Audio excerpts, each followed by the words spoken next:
Okay.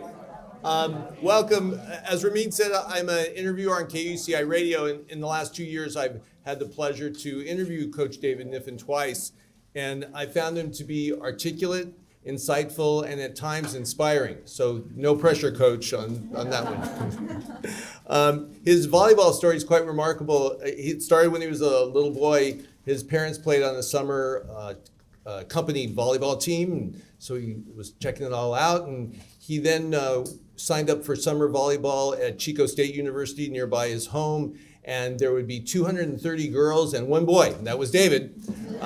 He was too young to realize what those odds meant, but anyway. Then he went into high school and he tried out for the girls volleyball team because there was no boys volleyball team. So, and the point is that boys volleyball wasn't mainstream at that point.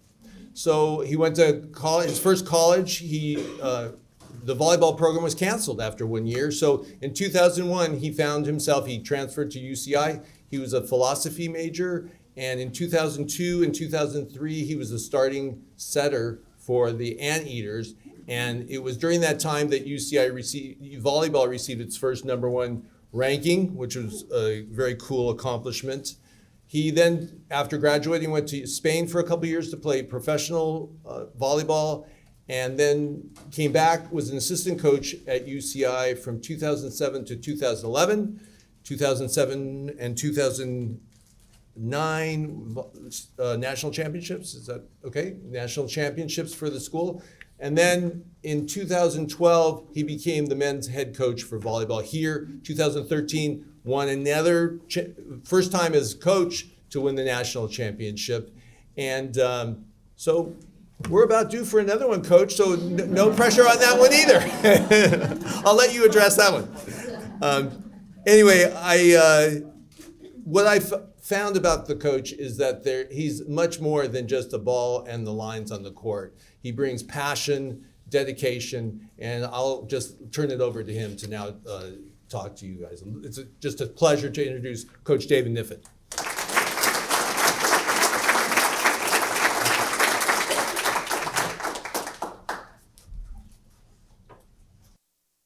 Okay, mic check in the back. Good to go. All right. I will say this is a tough question to drop on a former philosophy major. What matters to me and why? I think I've been grappling with this question since I was an undergrad here, maybe before. And there's quite a bit of uncovering that happens in this, or maybe even ascending to hoping to find some of that answer as I go through this experience. What matters to me and why is really so deeply connected to what I do here at UC Irvine that I think providing just a little bit of context would be valuable. So I am the coach of the men's volleyball team for now. So I like to think of that kind of as being a steward of a program. This program isn't mine. It's something that was started way before me. It's something that I hope continues after me. But for this period in time, I am the coach, and this is an honor to be able to do that. Volleyball itself, I wanted to bring this in case you don't know. This is a volleyball. Volleyball itself is a very simple game. The basic concept of the sport is that you keep a ball off one side and you try to put it on the ground on the other side. If you know that walking into a volleyball game, I think it can immediately become interesting. There's, of course, nuances to the game. There's some neat things that some of our athletes can do. We've got a guy on the team that touches almost 12 feet when he jumps, so that's 2 feet higher than the basketball rim. So if you think about the athleticism, the angles that they can create in terms of like strategic attack on putting the ball on the ground on that side is pretty cool. We've got some guys that are about this high off the ground too. And they can kind of roam around in the backcourt and they can scoop that ball up and try to keep it off the ground on their side.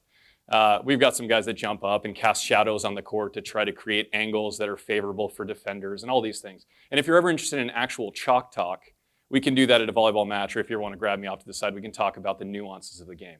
But I think there's some things that are really unique about volleyball that aren't X's and O's things. Something that I find really fascinating about volleyball that really, I think, reinforces some of the values and things that matter to me, that volleyball is a consummate team sport. It's a non-contact sport. You're separated by two sides of the net. You're required to touch the ball once. You can't touch it twice in a row. So there's just a rule of the game that necessitates teamwork. So when you're out there, this is very different than, say, a sport like basketball. If you're a great basketball player with phenomenal ball handling skills, you might be able to dominate a game. Well, we can't really do that in volleyball. So volleyball kind of necessitates a team approach, an idea of kind of unifying towards keeping the ball off the ground on one side, putting it on the ground on the other side. The other thing that's interesting about volleyball is there's really no $1 million contract on the other side of volleyball. So unlike some of the sports out there, when our guys go through and they play this game, they're not looking at it going, well, I hope I get really good and impress people so that someday I can make a couple $1 million, get a shoe deal, and then retire. That doesn't happen in volleyball. I love that about volleyball. These guys are preparing for something. They're committed to a lifestyle in volleyball more than some monetary end game with it. And so right away, that changes the culture of the sport, and I like that. I think that fits me well. I think it's a beautiful opportunity to kind of explore some of these values. The other thing with volleyball is that it really is a unique sport in terms of the kind of diversity of skills that it requires. It's an odd sport. It doesn't, we move the ball around kind of with different parts of our bodies, and we have to organize ourselves in ways that are unique to the sport itself. But that's just some of the basics of volleyball. Those are the kids that I work with. This is the sport that we do. Now, at UC Irvine, we're talking about collegiate volleyball, so that's different. These balls do like to roll. We're talking about collegiate volleyball. So we're not talking about professional volleyball. Professional volleyball does exist, and that's a different game. Our objective here is not just to play volleyball. We're governed by something called the NCAA, the National Collegiate Athletic Association. And the NCAA, this is not a new idea to integrate exercise with an academic experience, to integrate competition with academic excellence. Some of the oldest universities sponsored athletic teams. And so these things fit together very well. The idea is to integrate, to round out the experience, to create maybe some reference points for our student athletes, to be, to borrow a term, exemplars of what it looks like to work together as a team. One other thing I didn't mention about volleyball, which I love, it's a very crowded sport. There really is no other sport that's as crowded as volleyball. So you've got 6 people working in a 900 square foot area. Again, they're bumping into each other all the time. It feels like a work environment that I'm sure some of you live and work in. And so, the relationships are going to necessarily matter in volleyball. But this idea of the NCAA as a governing body, with their mission of integrating fair play, sportsmanship, opportunity, and equal opportunity, which is something we're grateful for, those are some kind of newer focuses, and I think that's really important as we go through this journey.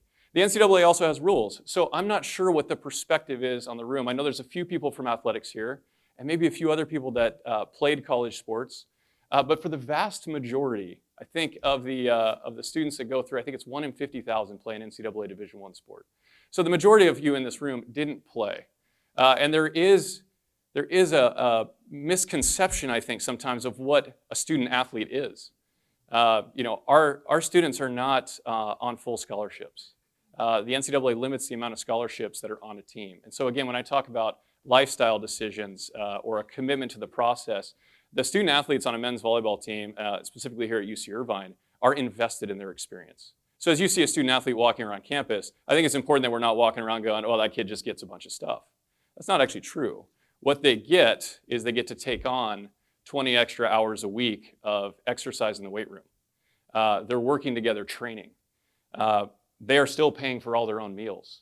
Most of them are paying the bulk of their tuition. Some of them are on limited academic aid. Some of them are on need-based aid because of where they come from. But there are rules and standards, and I would say at UC Irvine, one of the great things about UC Irvine, the standards of the NCAA aren't necessarily above the standards of the NCAA, but they're alongside. And so our students are jumping through other hoops beyond just maybe the hoops they would jump through to be a student at UCI. So that's a little bit of the area that I work in. So we've got the sport of volleyball, We've got our governing body as the NCAA. And then we've got UC Irvine. And you're all an expert on that one. UC Irvine's a pretty special place. I appreciate it as a coach because it becomes really a pre-filter for me. The kids I work with are intelligent. The kids I work with are motivated.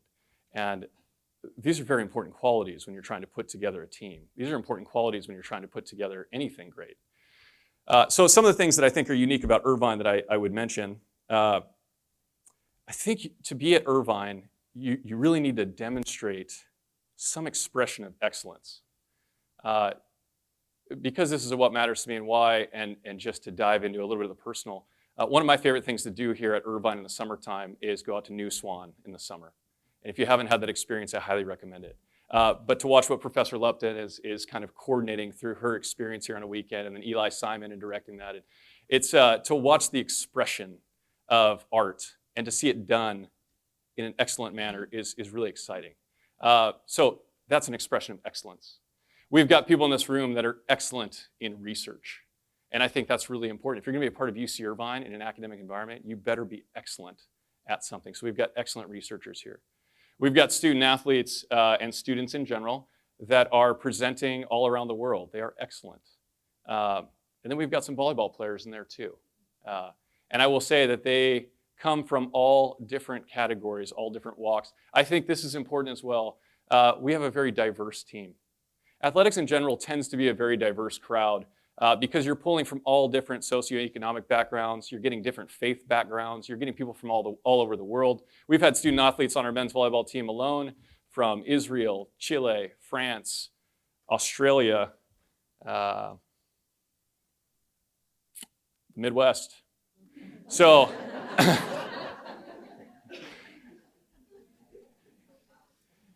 and to be able to pull in all these different perspectives, experiences, value systems, to be able to get all these to kind of come together, this diversity really does create for me a wonderful opportunity because we can leverage all these different experiences, these different values. We come together, and my hope is that that diversity, when we put a common goal out in front of them, creates a sense of common pursuit. We get these people working together, and that's really, there's a unity component to the diversity and the inclusion that I think is incredibly important, and it is so clearly seen in sports. And that's so that's something that has been very important to me. So I did want to pull out a couple other things. You know, I talked about the NCAA. It obviously has rules. The other thing it has is championships.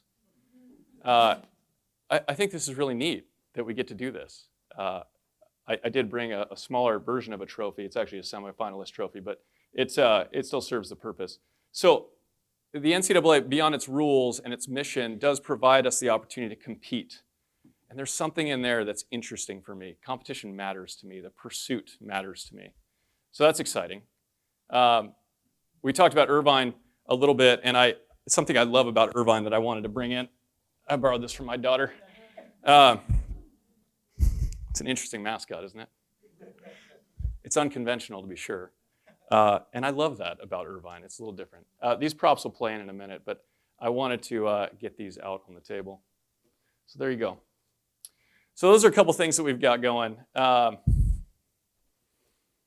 Something that I think, as I look at this experience and kind of what I do here, something that becomes very real to me, and this happens oftentimes for student athletes after they leave a program.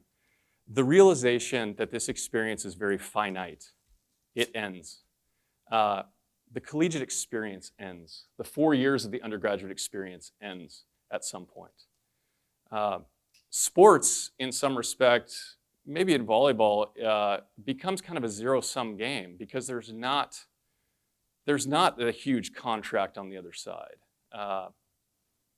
You know, the athletic career only lasts so long, even once you leave. Some of our guys will go on and play professionally, and I think it's wonderful that we have representatives from our men's volleyball team that are playing on the French national team and the Israeli national team and the Australian national team. I love that we've got advocates out there and people who have had great experience at UCI, but the fact of the matter is, even their careers, as talented as they are, will come to a close.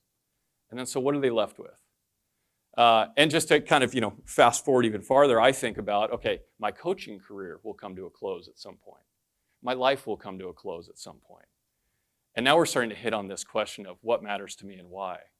Because these kind of temporal experiences that we're having here at UC Irvine will end. So what then are we doing through all that? And I was thinking about what's going to matter to me? What will always matter to me as I kind of live and work through these experiences?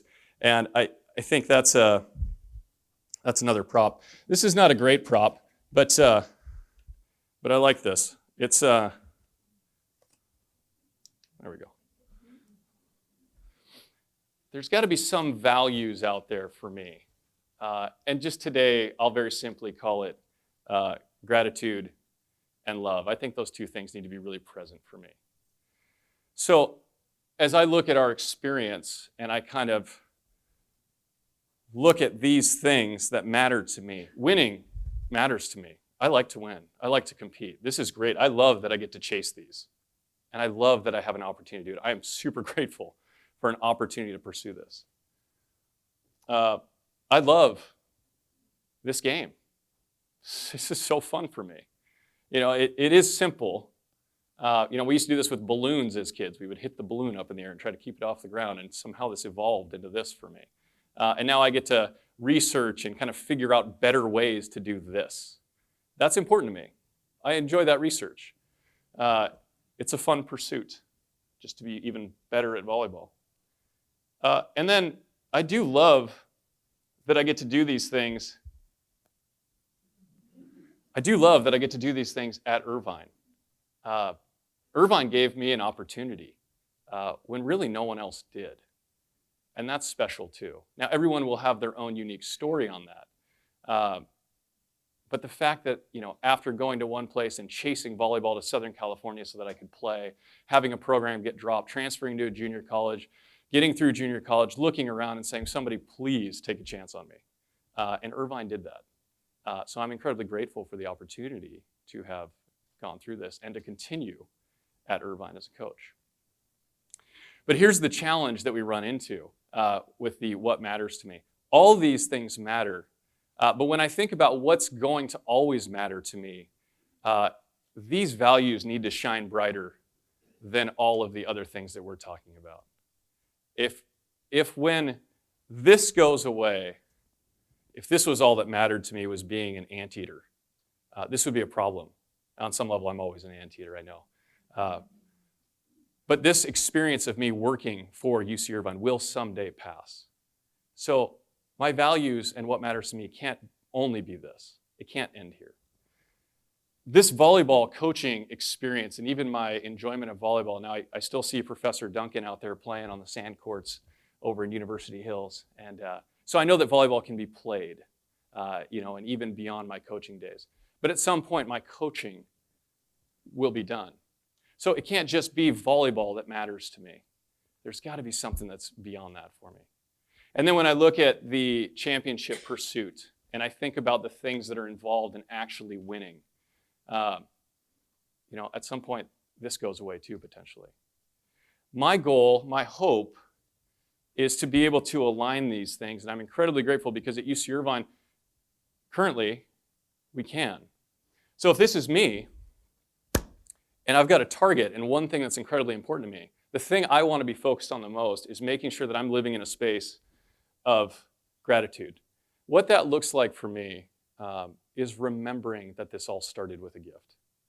That this opportunity is not something that I really earned. Even though there's been moments along the way where I've made some choices, the institution itself, at least a significant part of it, started with a gift from the Irvine family. We had no control over the Irvine family in the 1800s as they were building this landmass and selling wool to the uniforms of the Civil War, of the Northern armies. We didn't have any control over that. We didn't decide UC Irvine got to be here. And yet we are all benefactors of that gift. And how cool is that? I didn't create the game of volleyball, and yet here I am coasting along in volleyball, loving what I do because somebody else decided to take the bladder of a basketball and pass it back and forth over a net. This is great. So there are these gifts, and so to remember these things, the people that have come before me, to remind myself, these are values that are incredibly important to me. Love is a tricky one, and I think what I wrote down over there was Really when I talk about love, I am talking about just, I have a belief that somewhere in us is just imprinted this desire for relationship, that we are somehow built to give and receive. And I just think that's so great. And we all do it all the time. So what I'm curious about is, what is the quality of that giving and receiving? How can I continue to grow that and make that shine brighter through everything that I'm doing? And so one of the visuals I try to use for myself as I'm thinking through, okay, I want to win a championship this year. Kevin, I heard you loud and clear. I want to coach volleyball. I've got the values and the ethos of the university. It's important that I'm educated on understanding what UC Irvine represents. It's important I understand the rules of the game. It's important I understand the rules of the NCAA, and it's important I understand how to win championships. But what's really important to me is that I'm able to work and live in a space where all of these things can align. Because it won't do me any good if I come over here and I say, I'm shooting for the championship, and then after I win that championship, I realize that I'm 10 miles off this way, away from what's really going to be important to me down the road. What should always be important to me. Little abstract, I know. You asked a philosophy major to come up here. So when I think about these things, these are goals. These are things that I'm hoping for. Looking and kind of exploring this a little bit in terms of actions is what's interesting. Kind of what commitments am I making towards these things? What am I doing to reinforce and to nurture these ideas? So the idea of reinforcement or structure around this is really that I want to be able to recruit a certain kind of kid. I want to be able to recruit kids that are going to buy in to these values, that are going to look at themselves, because we all want to serve ourselves, but that they're willing to serve their teammate at least as well as they're willing to serve themselves. I'm not going to ask anyone in my program to do more for their teammate than they would do for themselves, but I do want to ask that they would at least do as much for their teammate as they would for themselves. And I think that creates a really neat synergy and an opportunity to practice that kind of love that we're talking about, where there's a service to others. I'm grateful that I get to be in a position of what I would just consider kind of servant leadership as we do this. I am here to serve those students. I'm here to serve the university, and I want to do that in line with the ethos of the university, with the values of my guys. And what's great about where I've kind of established my values is I'm not going to do wrong if I aim there. So I can do all this at once. In terms of nurturing these things, there are some components here as we talk about just setting up the rules of the game itself. These skills we're talking about, love, gratitude, these are also practiced. So what's great is I get to use this ball to remind them of relationship. And this is really important to me as well, because if you walk away from this for a long period of time, you lose your touch on the ball. If you're not doing this every day, you are not at your peak performance.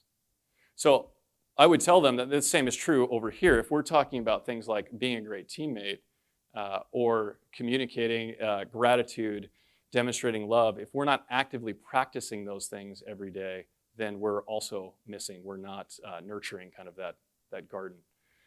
And so these are things that are really important to me as well. And so we're working in kind of, if I had to talk about, what's my current research is looking at how to nurture that garden. How do we take all these things that are important to us and water the things that matter, and then try not to water the things that don't. All right. This is for me kind of where I would actually pause. And I know that's a short talk. I've got some season examples that I can give, but what I'd like to do is use the Q&A forum a little bit to draw out some of these other things that matter. So if I could throw this back at you now, what questions do you have for me as a coach? If those of you who have been around our program before have seen some things, you go, hey coach, I see this. Where does that fit into all this stuff? Ask. If there's things you want to know, yes, we have matches coming up soon. Yes, we would love for you to attend. Yes, there's staff and faculty discounts and free tickets out there.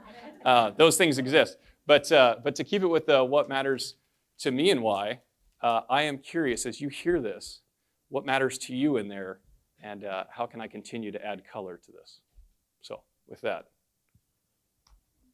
If you have a question, just raise your hand. We'll get you a microphone. Hi, thank you. I guess my question is, in the athletic arena especially, there's a lot of gray area. How do you find yourself navigating between that and what you know you should do? Gray area in terms of rules? What's wrong and right? Mm-hmm. That's a good question. Well, the nice thing is the parameters that are set up by the NCAA are actually very clear. And one of the fun things about working at a place like UC Irvine is there is kind of an ethos within the athletic department of just to follow the rules beyond reproach. One of the things I love about this place is that we're not looking at winning at all expense. No one's bringing in the $1 million contracts with an NCAA championship win, at least in men's volleyball. So as we look around and I think about, okay, well, what really needs to happen? It's the pursuit of excellence that we're interested in. It's setting up the processes for excellence. And what's great about that is we've got a department, I think, and a university in general that understands there are controllables and there are things that are uncontrollable. And so are our processes good? Are we pursuing with integrity the things that matter to us? And we're definitely going to aim for championships. We're going to do it what I would consider the right way. To lean on one of my favorite lessons, I'm glad you asked this question. Professor Jeff Barrett, one of my favorite professors that I had here at UC Irvine, I was in one of his classes. Years later, we were having coffee, and I love what he talked about with the undergraduate experience. And what it really comes down to in a 10-week quarter is you get to a class. You set kind of a destination of where you're going. You agree upon a methodology. You pursue it with integrity. And then when it's over, you're on to the next class. Graduate school may be a little bit different, some of the other things, but that's a great lesson learned, is just to kind of pursue with that in mind.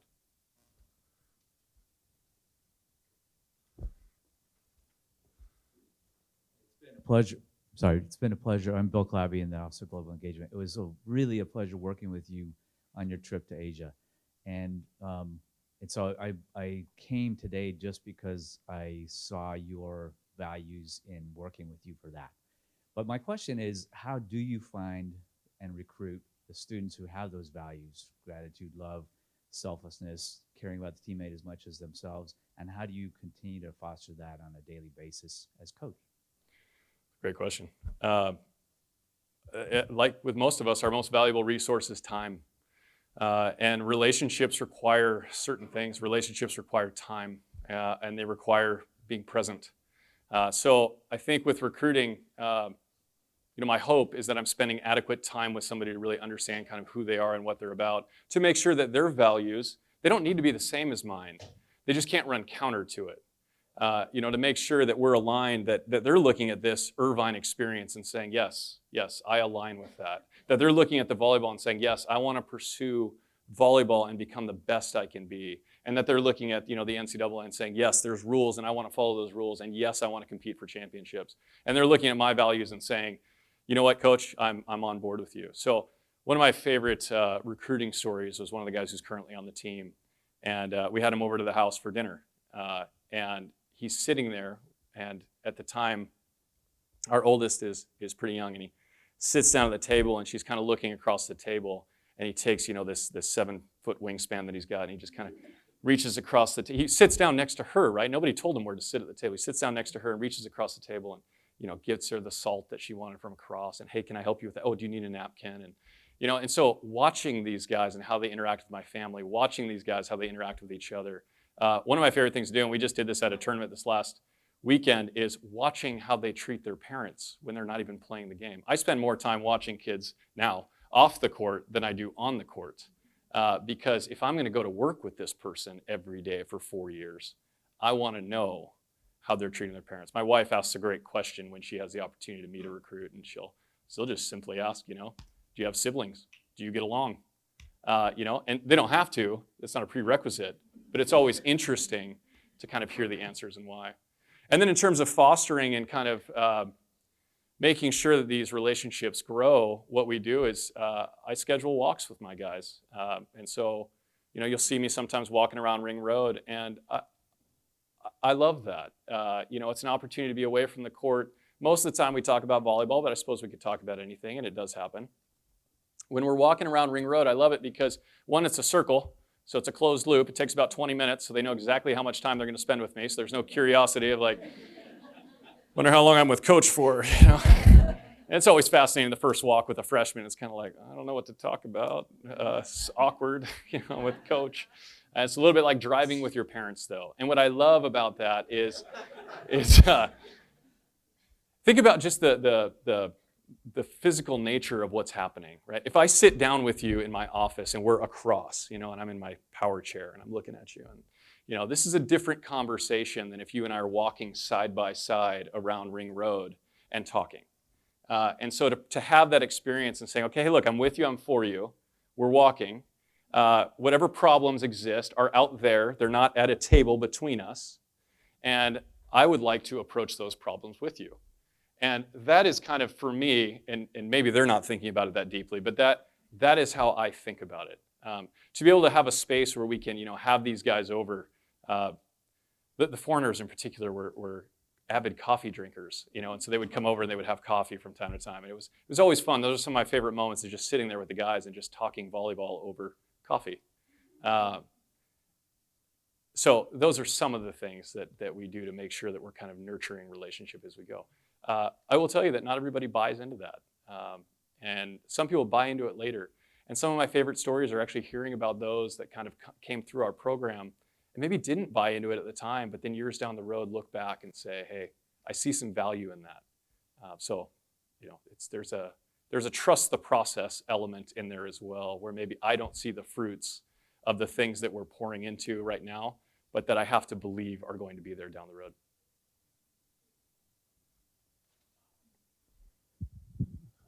Thanks, Coach, for doing this. For those who have seen you coach, and in comparison to other sports where professionally and collegiately, a lot of coaches, depending upon the activity, get a little animated, get a little excited. You can call it passion, call it whatever. For all the years that I've seen you, you just have the same calm demeanor with whatever goes on. And I'm curious as to what kind of message, or is there an intentional message that you communicate to your athletes by being able to maintain that sort of consistency? I give my dad some credit for this one. And my grandfather and my dad were both in the Marine Corps. And my dad taught me to shoot at an early age, just target stuff. And it was interesting, he always talked about, when you shoot, you want to be still, you want to be calm. It's hard to hit your target if you're moving. And so what I find, and I've tried to kind of recreate, is, my role on the team, I'm not going to score a single point for our team as a coach. But I do need to see things clearly as things are happening. And I find that if I stay calm, if I kind of maintain that demeanor, it allows me to be able to see things maybe a little bit more clearly. If there's a moment that arises, I'm not fluctuating with the game. I'm holding constant. And whether the players can calibrate to me in that, which would be one hope, the other is just simply that I make better decisions when I'm not visceral. So that's why I try to do it, and it is it's a constant kind of learning and practicing. Sure. I can also repeat the question. Yep.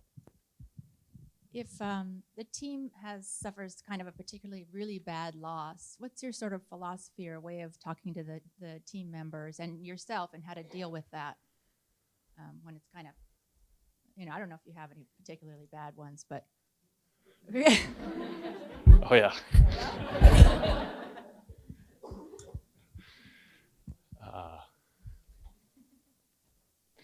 This was interesting.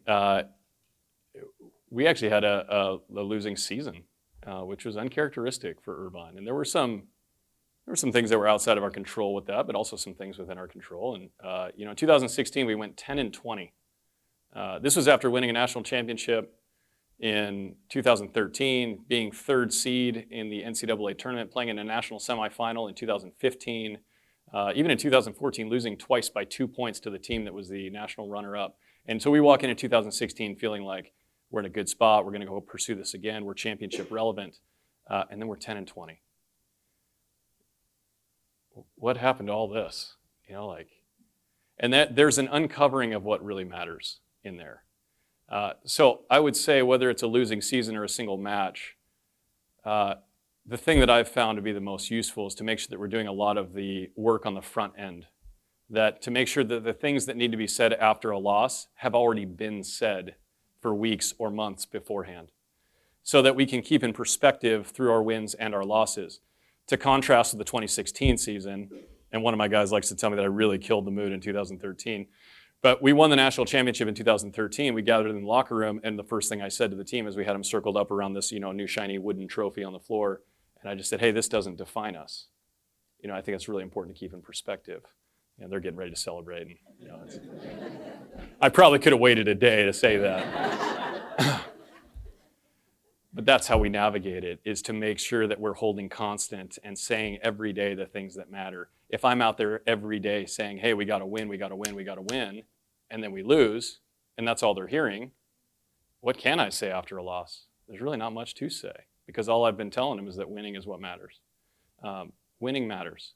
In our program, we talk often about this idea of cultivating champions, winning championships. And I like to say it that way because both are important, and the order is important. So as we talk about this cultivation of a championship behavior, these are things they take with them for the rest of their lives. These are the reference points they get out of this experience through the wins and the losses. Champions lose. Olympic athletes, gold medalists, have not gone undefeated to get to that point. So it can't necessarily be just about winning. There must be other things in there that are helping.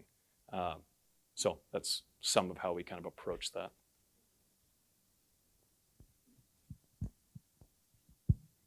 Hello, you're essentially a professional parent.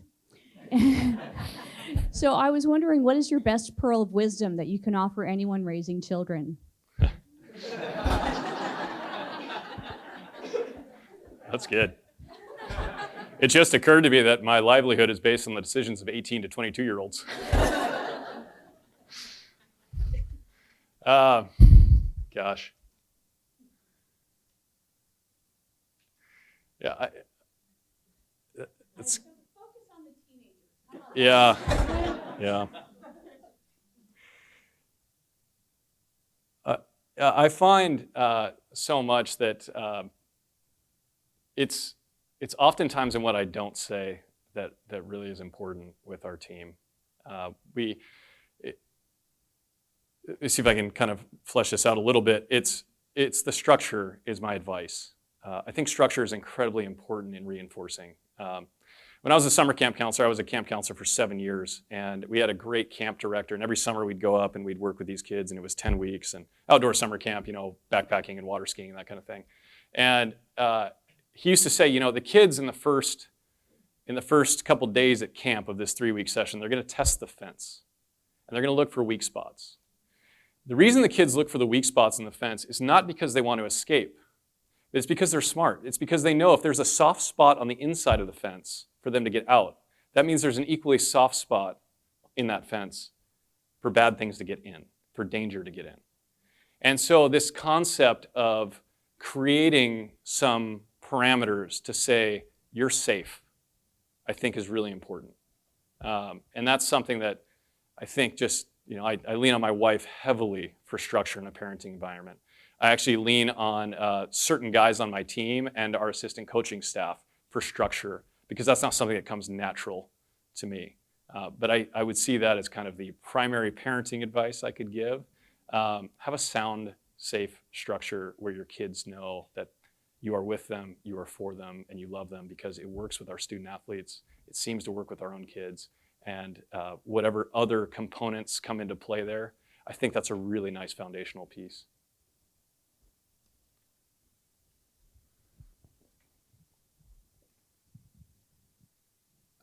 I've had the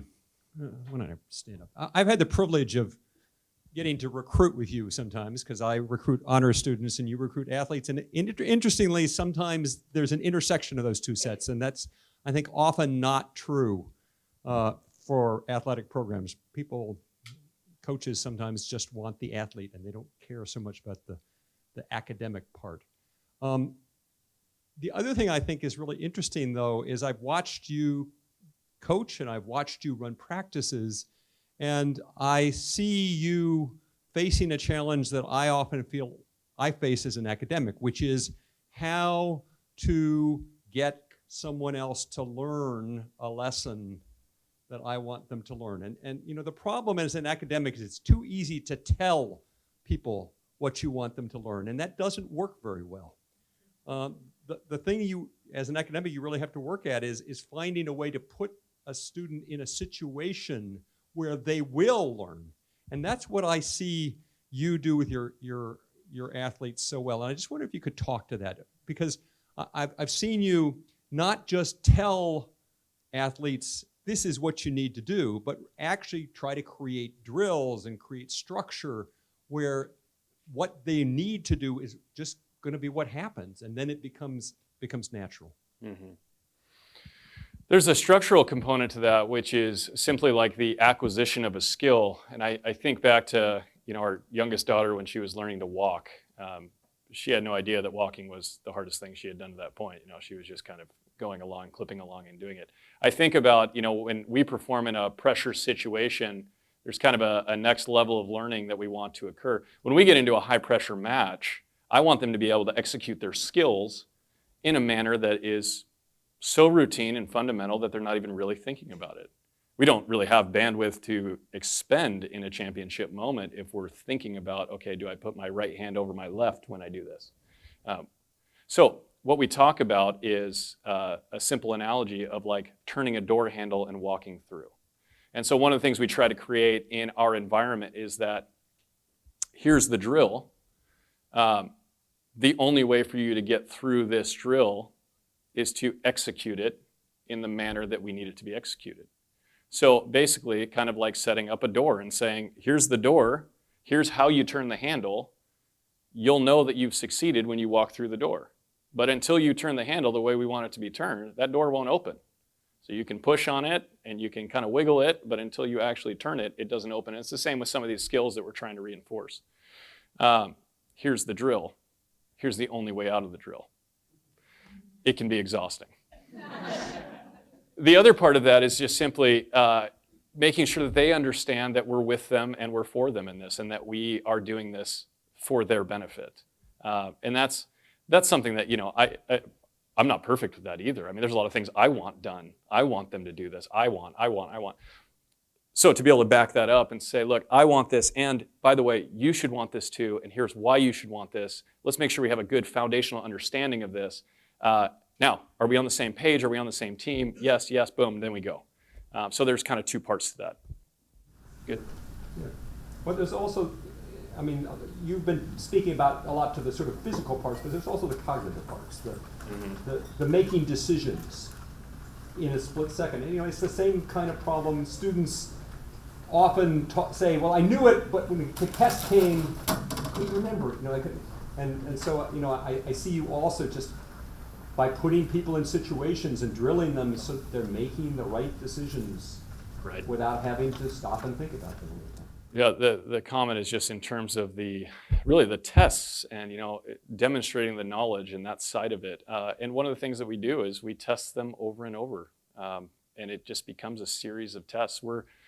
What's really great about a competitive season for a student athlete is that it's bookended, but within that we have all these practice days that we can really run these tests, and then during the regular season we get to really kind of test and retest and retest. And if they do the test enough times, they really kind of lessen their anxiety of the test itself, and they get to focus more on the knowledge itself.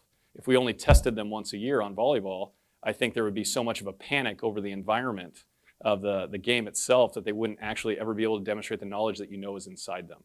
And so how do I put them within their comfort zone? How do I put them in a space in a competitive environment where they can kind of be calm and just show what they know? And the other thing is being patient with, not every kid on my team is an A student. I'm not talking about academics, even in volleyball. So I'm not asking my C students to perform as A students. I'm asking my C students to perform as C students, and maybe just a little bit more, and to grow to see if maybe they can become a C+ student, and then a B- student, and to have kind of a sequence to events and a foundational approach to what we're trying to accomplish. One more quick question. Yeah, good talk. So I have a little bit follow-up on all those questions. So how you handle how you coach the students? So when, especially if a certain student, they have a different opinion than you, say, like even in the game, in the tournament, you say, you see this way, you must play, or the whole team need to play this way, but one of the students say, no, I want to play more, and I want to do it this way, and how you handle all those. And this does happen, as it would happen in any work environment. The best teams, the ones that enjoy the experience the most, and quite honestly, the ones that are the most successful are the ones that are the most united. What I'm grateful for is that we have the opportunity to point to that. We spend a lot of time pointing at that. We talk about what are the qualities of a good teammate, what are the qualities of a good team, and we know what those are. It's kind of like, what are the qualities of a good friend? What are the qualities of a good boss? If we all made lists, we would have significant overlap on what those things are.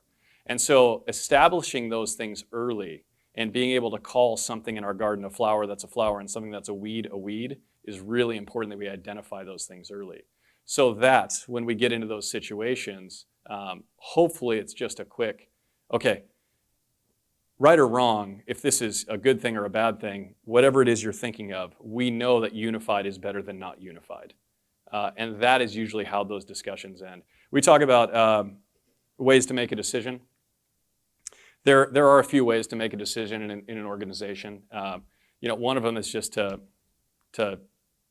announce and decide, right? I can just decide something and announce it. And in a match setting, I tell my guys, most of the time in a match setting, we are in a decide and announce situation. I'm going to say something, we do it because we do not have time for discourse. Things happen too fast. There are other ways to make decisions. When we have a little bit more time, but I know something needs to be done by a certain time and to a certain standard, I could delegate with constraints. So I could say, hey, you know what? This needs to get done. I'd like you guys to take on the bulk of this, whether it's an assistant coach or somebody on the team. Here's your constraints. If it comes back and it's not of quality that I like, probably my fault for not putting the right constraints on it. But I delegated that workout. I want to get that done. I can learn from that and go, okay, I'll delegate better next time. Obviously there's just kind of the, we can do something by what we call just kind of a cooperative round circle, just let's all get involved and say, okay, what can we all get behind? And those moments happen too, so that, we get into a training environment. It's kind of, okay, we have some differences of opinion here. We've got some time. We got a couple hours on the clock. We're going to train for a little bit. I would like to do this, but you guys don't seem like you can get behind that.